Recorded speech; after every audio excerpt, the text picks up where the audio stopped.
The orbital bombardment alarm screamed a rhythm that matched the pounding of blood in Neera's ears. She wasn't on the bridge of her pristine flagship anymore. She was braced against a bulkhead in a retrofitted human freighter, the hull vibrating violently under the assault of the Aethelgard fleet. Beside her, Corporal Jackson Vance didn't look like a soldier facing extinction. He looked alive. Sweat tracked down his temple as his hands flew across a dashboard held together by wire and sheer willpower. "Shields are down to 12%, Jackson shouted over the roar of the engines, his voice steady despite the chaos. He didn't look at the screen. He looked at her. "Trust me?" Neera met his gaze. In the sterile halls of the hegemony, trust was a calculation. Here, amidst the fire and the light of exploding debris, it was a lifeline.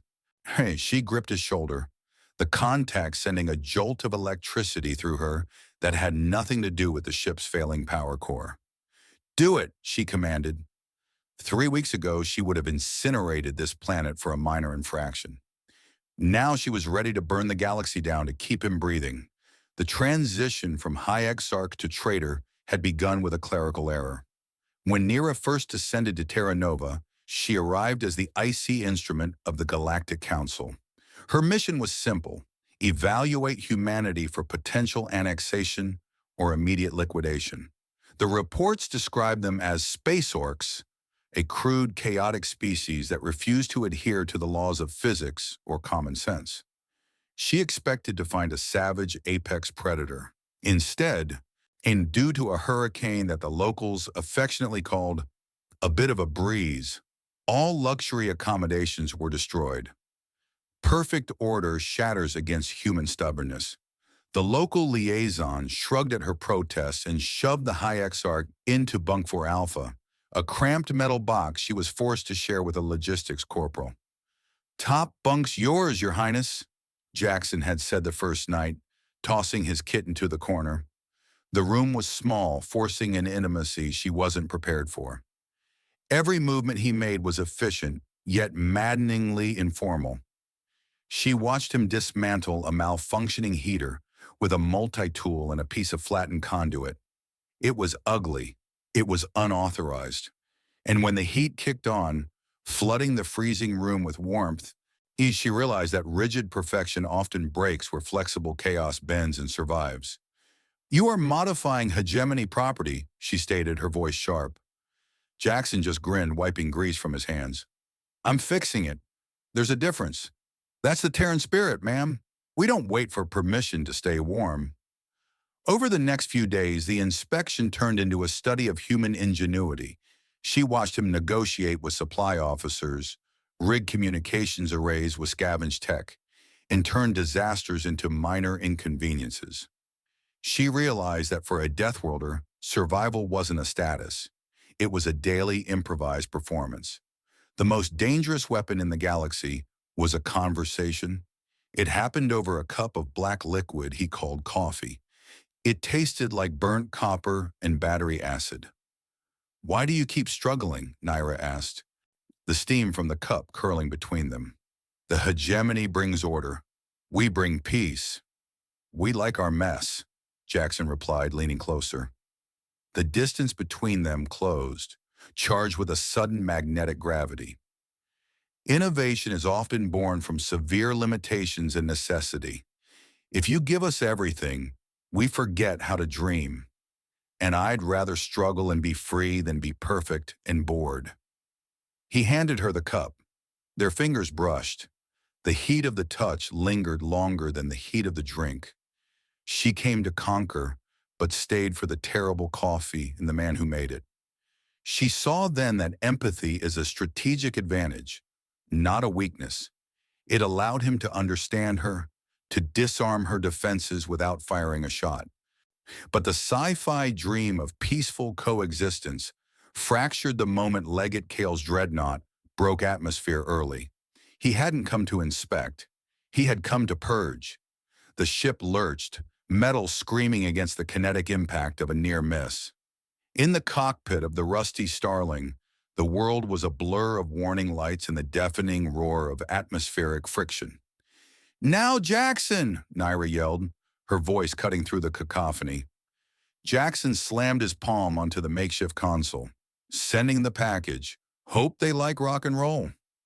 This was the plan born of desperate necessity. While the Hegemony fleet relied on pristine, encrypted channels, Jackson had built a chaotic carrier wave, a virus embedded in a broadcast of ancient, thumping human music. It was messy, loud, and utterly incomprehensible to Aethelgard algorithms. But it needed a key to bypass the firewalls. Naira provided the key. Her fingers danced over Jackson's secondary interface, inputting her High Exarch override codes. She wasn't just opening a door, she was tearing down the walls of the Galactic Council. She felt Jackson's gaze on her, heavy and hot, even as the sky outside turned a violent shade of violet. "They're locking on," Jackson gritted out, his knuckles white. "Let them look," Nira whispered, channeling the terrifying resolve of an apex predator. "They won't like what they see." Across the orbit, the pristine dreadnoughts of Legate Kale began to stutter. The virus hit the fleet's synchronized targeting systems like a sledgehammer. Screens froze. Engines misfired. The perfect rigid order of the Hegemony fleet seized up, unable to process the sheer volume of garbage data flooding their cognitive cores. On the Starling, the silence that followed the engine roar was deafening. The bombardment ceased. The red warning lights flickered and died, replaced by the cool blue of a system reboot. Jackson slumped back in his seat, chest heaving. He looked at Naira, his eyes wide with the adrenaline of survival. "We did it." Naira unbuckled and leaned across the center console. The space between them was charged, the air thick with the scent of ozone and victory. She reached out, cupping his face, her thumb tracing the line of soot on his cheek. The fear of losing him had vanished, replaced by a fierce, possessive relief. "You did it," she corrected softly. "I just opened the window." "You defected," he said, the reality setting in. "For us." "For you," she murmured.